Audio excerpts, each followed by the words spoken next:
Ah, ano tayo? Papasok na ang 2026 at magiging masalimuot itong 2026 na to, mga bossing. Magiging masalimuot, talagang matinding bakbakan ito. Alam niyo for some time, si Basti Duterte, ah, bawal ang X at cancel, RJ Purina. Alam mo, si Mayor Basti Duterte, the last time na magkasama kami, nag-usap kami, tinanong ko siya, sabi ko, Mayor, parang medyo tahimik ka, papahinga ka, parang hindi ka masyadong nararamdaman. Sabi ni Mayor to Boss RJ, okay clear ba yung audio natin? Di naman may. So yun ang sabi ni Mayor Basti.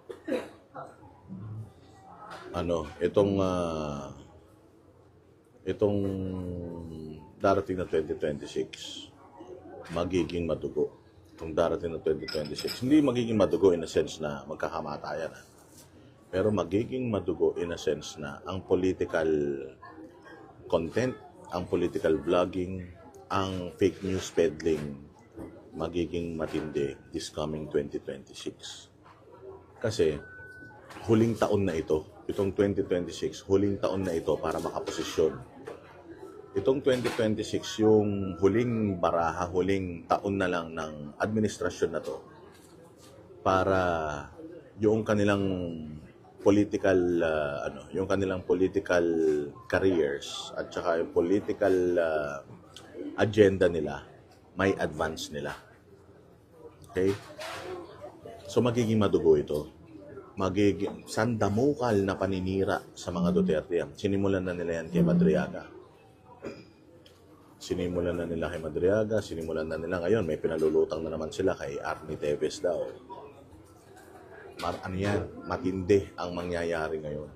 Kaya nung tinanong ko si Basti Duterte, sabi ko, Mayor, meron kang podcast, huminto Ano bang nangyari? Bakit? Alam mo ang sabi niya sa akin, Boss Dada, nagpahinga ako ngayong parang final months ng taon 2025. Naglay low ako because I'm saving my energy. Sinisave daw ni Basti yung energy niya. Kasi pagtungtong ng 2026, pagtungtong ng 2026, rambulan yan. Pagtungtong ng 2026, all-out war na yan. All-out war sa lahat ng mga makakalaban ng Marcos, Dilawan sa politika. All-out yan. Kaya maghanda kayo mga banateros. Maging matatag tayo lahat dahil matindi itong kakalabanin natin. Magbubuhos sila ng pera. Kaya napakarami ng pera na ninakaw nila from 2022, 2023, 2024, and 2025. Yung pinakamalaki talaga 2025. The reason why nila yan, ninakaw nila yung pera na yan, gagamitin nila yan this year para sirain ang mga Duterte, para ipakulong si Inday Sara, para patahimikin lahat ng mga content creators, lahat ng mga vloggers, para pahirapan ang mga Pilipino. Sigitan ko lang to para mas marinig mo. Yan. So, ganun ang mangyayari ngayon. Magiging madugo yung political vlogging, yung political landscape ngayon ibang klase. Yung political environment magiging madugo. Kaya dapat ready kayo. Kasi hindi naman tayo binabayaran. Wala naman tayong sweldo. Wala naman tayong allowance mula sa mga politiko. Lalo na sa mga Duterte. So, walang ibang aasahan yung mga Duterte. Yung mga kalaban ng mga Duterte, sobrang daming pera niyan. Gagamitin nila lahat yung pera na yan. Bayaran ng media, bayaran ng pulis, sundalo, mga huwes, judges, piskal, lahat. Gagawin nila yan. Sa dami ng pera na ninakaw nila, lahat ng ahensya na ombudsman, DOJ, NBI, lahat yan. Actually, pati Supreme Court, pwede.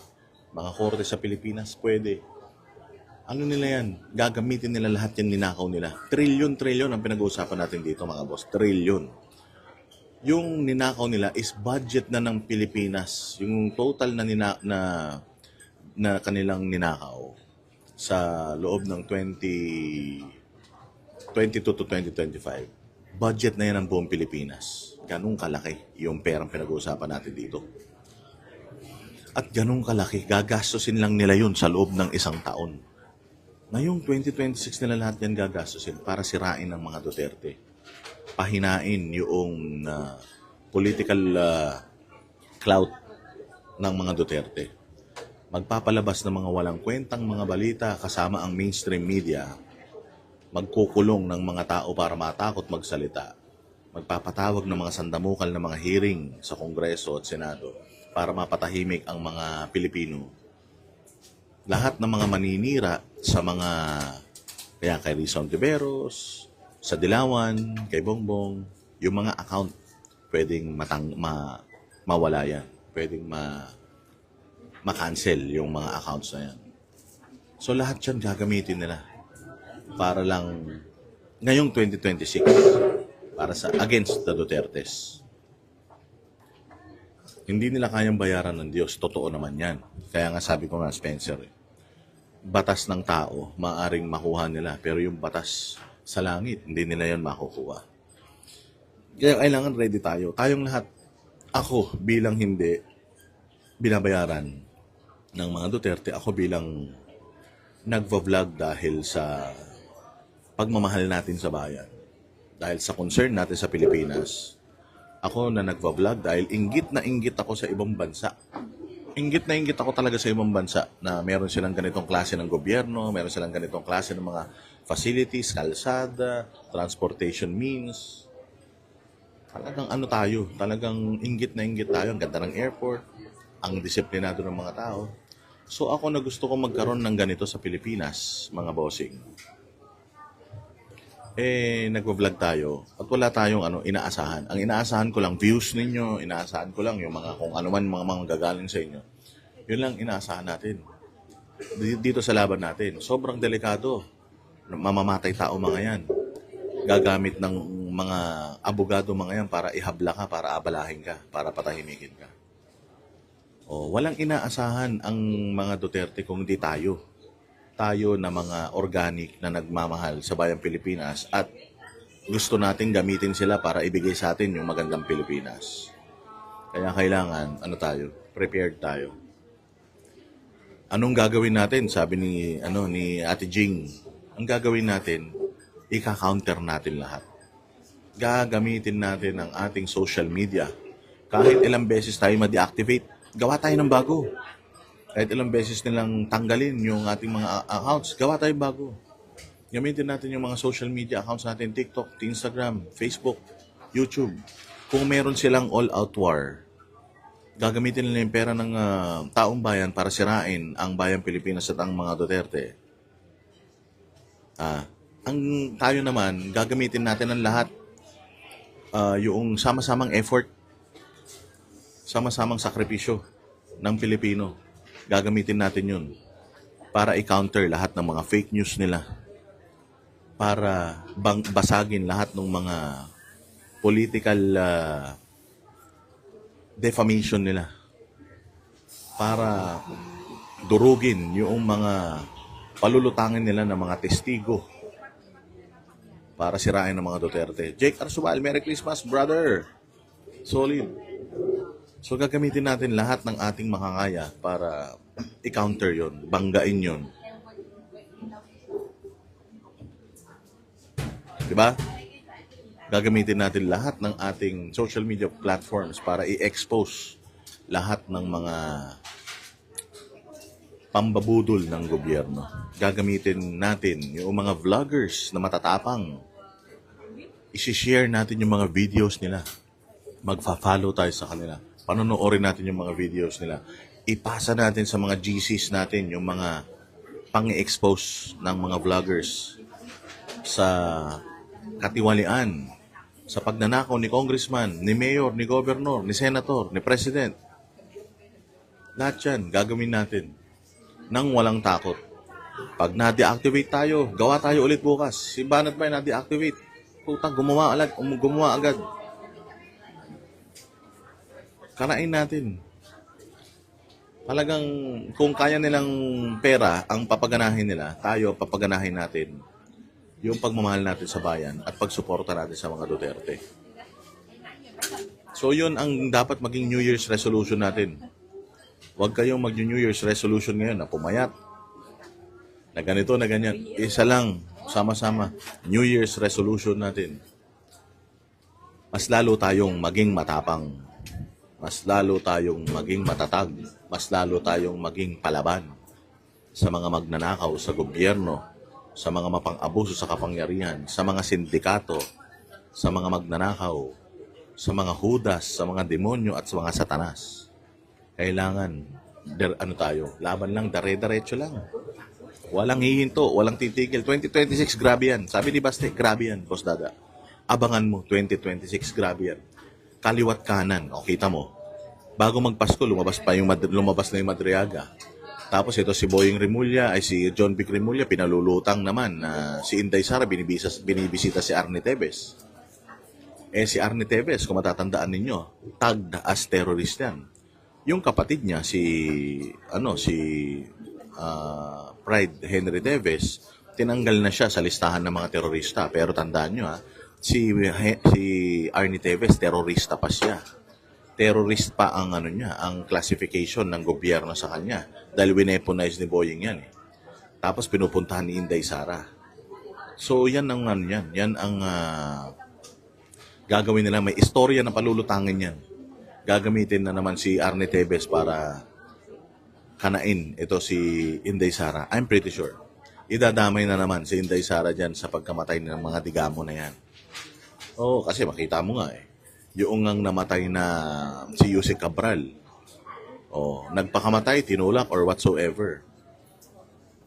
Isinisisi pa nila sa mga Duterte. Ganyan. Gagamitin nila yung mga pare. Gagamitin yung mga madre, mga putang ina niyan. Gagamitin nila lahat para sirain ang mga Duterte. Kaya kailangan maging handa kayo. Huwag tayong magiging complacent. Nananahimik ang mga yan. Sabi ko sa inyo, si Martin Romualdez, nananahimik yan. Pero puta, satanas yan. Demonyo yan. Yan yung tinatawag nilang calm before the storm. Tahimik lang ngayon yan kasi nag-i-strategize sa mga hudas na yan. Para, paano, yung huling taon na to, 2026, maisa sa katuparan na nila yung kanilang pangarap na masira ng tuluyan si Inday Sara. Salamat sa stars Kaya ngayon mga bossing, dahil sa matinding effort at matinding kampanya para warakin ang Pilipinas at ang mga Duterte, dapat ready tayo. Kasi pagdating ng 2026 at nag-file ng impeachment, kasi tama ka dyan Jing kita nyo naman yung mga pare, mali-malitang pera na rin yata yung tinatanggap nila. Nakita nyo may isang video kumakalat na si Martin Romualdez na pinaglihis sa maleta. Panay ang bigay ng maleta. Mali-maleta yan. So pag mali-maleta, sobrang dami niya. Pagbebenta mo kaluluwa mo sa halagang mali-maletang pera, maniwala kayo. Lalo na yung mga pari na yan, putang ina ng mga pari na yan. Mga mga sindikato rin ng mga yan. Maniwala kayo. Katoliko. Pero hindi tayo pabor sa mga ginagawa nila. Magiging madugo yan. Pagka nag-file ng impeachment ngayon, hindi lumusot, tangin na criminal cases sa pagkarami-rami. Tinan mo walang authority ang ombudsman over an impeachment or over an impeachable official. Pero kita mo ginagamit nilang ombudsman. Ginagamit nilang ombudsman para imbestigahan si Inday Sara.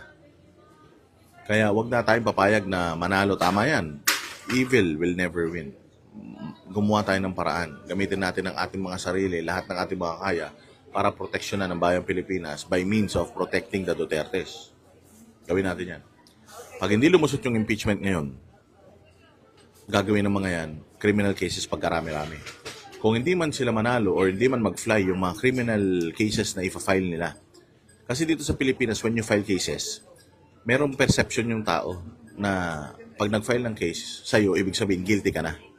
Pagka nag-file ng plunder case sa'yo, kahit hindi ka pa naman guilty beyond reasonable doubt,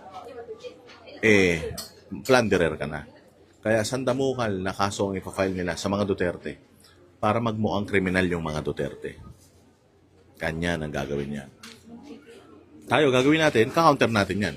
Magko-content si Boss Dada. ka-counter yan, i-share ninyo. Magko-content lahat ng mga DDS, Banateros Brothers, magko-content tungkol dyan. I-share ninyo. Kahit napanood nyo na, i-share ninyo. Para talagang, kasi, alam mo, may nakausap akong martial law baby. Martial law baby.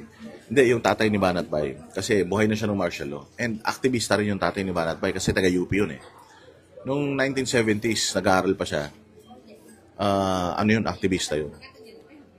Sabi nila, ang maganda daw ngayon is may social media na. Kasi noon, kaya nagtagumpay yung propaganda ng mga dilaw. Kaya nagtagumpay yung propaganda ng mga liberal. Kasi, media lang. Media, radyo, dyaryo, yun lang ang meron ng tao. So kung anong sabihin ng media, anong sabihin ng radyo at ng dyaryo, dahil nga fourth state yan, pakikinggan ng tao. Dahil walang kumukontra eh. Walang kumukontra. Kapag kumontra ka sa media, sisirain ka nila. Pag kumontra ka sa media, babalita ka nila, kawatan ka, magnanakaw ka, sindikato ka, terorista ka. Kaya ang media talagang walang kalaban nun. Walang kalaban. Ginamit ng mga komunista, ang liberal, ang media para paniwalain ng taong bayan, magalit ang taong bayan sa mga Marcos at patalsikin. Tinan nyo, pag-alis ng Marcos, mas lumala. Malala na nun, mas lumala pa ngayon. So media yan. Ngayon, ang maganda ngayon, mga bossing, meron ng social media. Meron ng mga vloggers. So yung mga propaganda ng media, yung mga bayaran na media na naglalabas ng mga maling balita para paniwalain ng tao, meron ng mga vloggers na nagka-counter. At karamihan ng mga tao ngayon, hindi na nanonood sa mainstream media.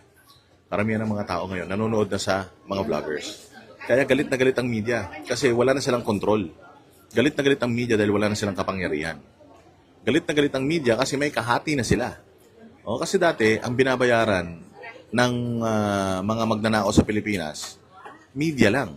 Pero ngayon, ang binabayaran nila, hindi lang media. Binabayaran pa nila pati mga vloggers. O kaya nga sa kabila, puro bayaran eh. So, ganun. So, nasa vlogging na ngayon ang kami ang boses ng masa, hindi natatakot. Katotohanan lang, di kami nalulunod. Walang bahid ng sismis, lahat ay totoo. Kahit sino ka pa, pag mali ka babanatan ka. Walang pinipili kulay, wala kaming kinikilingan. Basta para sa bayan, kami lalaban. Pag tama palapakan, pag mali banatan, di matitinag, di matatakot. Para sa bayan, tuloy ang sigaw. Sa harap ng kamera, walang halong takot. Mga baluktot, lahat kayo'y tutumba. Ang hustisya at totoo, yun lang ang mahalaga. Kahit sinong harang, di kami matitinag. Walang pinipiling kulay, wala kaming kinikilingan. Basta para sa bayan, kami lalaban. Pag tama palapakan, pag mali banatan, di matitinag, di matatakot. Para sa bayan, tuloy ang sigaw. Kung nasa tama ka, ikaw ay aming kasama. Pero pag mali ka, handa ka na bang mabasag? Banateros kami, walang inuunan. Dahil bayan muna, bago ang sarili.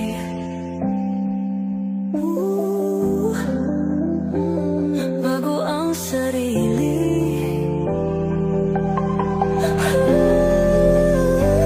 Pag tama palakpakan, pag mali banatan, banateros ang sigaw. Katotohanan ang laban.